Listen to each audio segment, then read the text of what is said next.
ಸ್ನೇಹಿತರೆ, ನಾನಿವತ್ತು ಬಿಜಾಪುರ ಊರಿನ ಉಪ್ಲಿ ಬುರ್ಜ್ ಅನ್ನೋ ಜಾಗಕ್ಕೆ ಬಂದೀನಿ.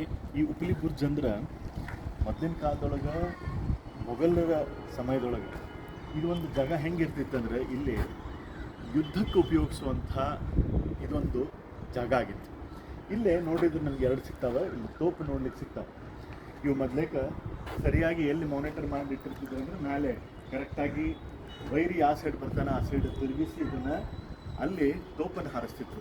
ಇದರಿಂದ ಅರ್ಥ ನಾವು ವಿಚಾರ ಮಾಡೋಕೆ ಅಂದರೆ ಮೊದಲಿನ ಜನರಿಗೆ ಎಷ್ಟು ಶಕ್ತಿ ಇತ್ತು ಅಂತ. ಇದನ್ನು ನಾವು ಅಲುಗಾಡಿಸ್ಲಿಕ್ಕೂ ಸಾಧ್ಯ ಇಲ್ಲ. ಒಂದು 10 ಮಂದಿ 100 ಮಂದಿ ಇವತ್ತಿದು. ಸೊ ಉಕ್ಕಿನಿಂದ ಮಾಡಲ್ಪಟ್ಟಿರುವಂಥದ್ದು, ಜಂಗ್ ಹಿಡಿದಿಲ್ಲ.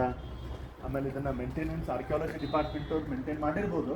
ಬಟ್ ಸ್ಟಿಲ್ ಇದನ್ನು ನಾವು ಮುಟ್ಟಿ ಸ್ಪರ್ಶಿಸಿದಾಗ ಗೊತ್ತಾಗ್ತದೆ ಇದರೊಳಗಿರುವಂಥ ಸಾಮರ್ಥ್ಯ ಏನು ಅಂತ. ಇವತ್ತು ನಾವು ಕಬ್ಬಣ ನೋಡ್ತೀವಿ, ಆದರೆ ಈ ಕಬ್ಬಣಕ್ಕೂ ಇವತ್ತಿನ ಕಬ್ಬಣಕ್ಕೂ ಬಹಳ ವ್ಯತ್ಯಾಸ ಇದೆ.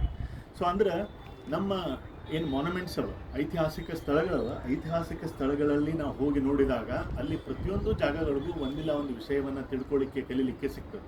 ಸೊ ಅಂಥ ಒಂದು ಇದು ಸ್ಥಳ ನಮ್ಮ ಬಿಜಾಪುರದಲ್ಲಿರುವಂಥ ಉಪ್ಲಿ ಬುರ್ಜು. ಇಲ್ಲಿ ಬರೀ ನಾನು ನಿಮ್ಗೊಂದು ಇನ್ನೊಂದು ವಿಶೇಷ ತೋರಿಸ್ಬೇಕು.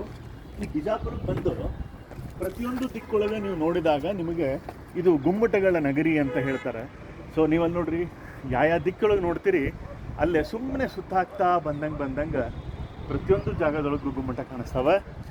ನಾನಿವತ್ತು ನಮ್ಮ ಜೊತೆ ಪಾಟೀಲ್ ಸರ್ ಇದ್ದಾರೆ, ಚಾಣಕ್ಯ ಕರಿಯರ್ ಅಕಾಡೆಮಿಯ ಫ್ಯಾಕಲ್ಟಿ ಅವರು. ಅವ್ರು ನಮ್ಗೆ ಇದನ್ನು ತೋರಿಸ್ಲಿಕ್ಕತ್ತಾರೆ. ಹಿಂಗೆ ತೋರಿಸ್ತಾ ನಿಮಗೆ ಬಿಜಾಪುರದ ಪ್ರಮುಖ ಗುಮ್ಮಟ ಗೋಳು ಗುಮ್ಮಟವನ್ನು ನಿಮಗೆ ಇಲ್ಲಿ ತೋರಿಸ್ತೀನಿ. ಬರೀ ಇಲ್ಲೇ ಈ ಗುಮ್ಮಟವನ್ನು ನೋಡಿ. ಇದು ನಮ್ಮ ಐತಿಹಾಸಿಕ ಪರಂಪರೆಯ ಒಂದು ಸ್ಥಳ ಅಂತ ಹೇಳ್ಬೋದು. ಸೊ ಹಂಗಂದ್ರೆ ನೀವು ಯಾವಾಗಾದರೂ ಬಿಜಾಪುರಕ್ಕೆ ಬಂದಾಗ ಒಂದ್ಸರಿ ಬಂದು ಭೇಟಿ ಕೊಡ್ರಿ. ನಿಮಗೆ ಶುಭವಾಗಲಿ. ನಮಸ್ಕಾರ.